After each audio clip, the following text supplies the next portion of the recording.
Hari ini tanggal 14 Januari 2025, kami dari tim pembela kaum lemah telah hadir untuk memenuhi panggilan terkait laporan polisi yang dilaporkan oleh tim pembela kaum lemah terhadap 4 orang, yaitu yang pertama adalah NP, kedua adalah G, yang ketiga adalah DS, yang keempat adalah PB, terkait laporan polisi dugaan tindak pidana penggelapan yang dana donasi atau sumbangan sejumlah 1,3 miliar lebih telah digelapkan dan diduga telah dialihkan kepada korban bencana alam Nusa Tenggara Timur. Tadi kita telah diperiksa dengan sejumlah 10 pertanyaan terkait peristiwa perbuatan pidana yang dilakukan oleh 4 orang ini 4 orang ini telah bersama-sama, bersekongkol, bekerja sama untuk melakukan penipuan dan penggelapan kepada Agus, sehingga Agus terbujuk rayu untuk menitipkan dana tersebut. Karena Agus terbujuk rayu dan membutuhkan dana tersebut, akhirnya Agus mengalami kerugian. Dan saat ini kita sedang menunggu proses hukum untuk selanjutnya, yaitu besok Agus hadir untuk diperiksa di Polda Metro Jaya terkait laporan polisi ini. Oke, dasarnya akhirnya Agus mengalami kerugian, dan saat ini kita sedang menunggu proses hukum untuk selanjutnya, yaitu besok Agus hadir untuk diperiksa di Polda Metro Jaya terkait laporan polisi ini. Oke, dasarnya sendiri apa sih Pak? Artinya Pertama adalah bukti penyerahan uang, bukti kwitansi di Bank BCA Pondok Indah sejumlah 1 miliar. Kedua, bukti kwitansi penyerahan uang 300 juta rupiah dan bukti-bukti lainnya seperti bukti chat dan bukti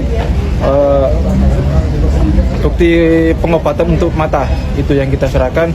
Dan dasarnya adalah kita ketahui bahwa DS dan G kemarin telah datang di Nusa Tenggara Timur Kita ketahui diduga telah membelanjakan uang.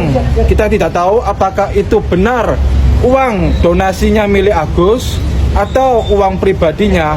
Untuk itu, kepada pihak kepolisian Polda Metro Jaya untuk segera mengecek aliran-aliran dana milik Yayasan Rumah Peduli Kemanusiaan ini. Kalau memang benar dana yang dialihkan ini adalah benar dananya milik Agus, 4 orang ini bisa terjerat pasal 372 penggelapan dan dugaan tindak pidana pencucian uang yang hukumannya sangat berat sekali. 4 orang ini telah bekerjasama bersama-sama untuk melakukan tindak pidana, sehingga Agus merasa kecewa dan keberatan jika uang itu dipergunakan untuk korban bencana alam Nusa Tenggara Timur. Padahal sesuai awal pertemuan, DS, NP, dan G telah sepakat uang itu untuk pengobatan mata Agus. Coba 4 orang ini menjadi Agus, dimain-mainkan uangnya. Rasakan itu, coba rasakan. Ini kan Agus sudah mengajukan proses hukum. Kita minta kepada kepolisian Polda Metro Jaya untuk segera menangkap dan memproses hukum 4 orang ini Uang donasi sumbangan tersebut dinyatakan sah secara hukum. Uang tersebut adalah milik M. Agus Salim untuk pengobatan mata Agus, bukan dikembalikan kepada donatur, bukan dikembalikan kepada atau diserahkan kepada korban bencana alam Nusa Tenggara Timur.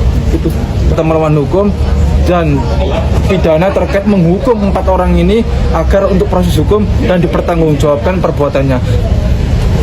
Intinya kita tidak ada damai sudah kecewa, sudah keberatan Agus dimain-mainkan.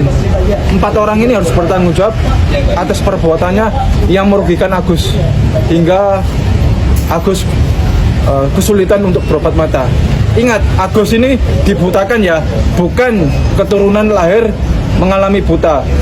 Bayangkan 4 orang ini merasakan kayak Agus. 1,3 miliar, sulit untuk berobat, matanya tertutup sampai selamanya nggak bisa melihat dunia nggak bisa melihat wajahnya 4 orang ini. Ya kita sebagai tim pembela kaum lemah akan bersuara terus hingga memperoleh haknya. Keadilan tidak akan datang sendirinya, tetapi harus direbut dan diperjuangkan. Itu misi kita.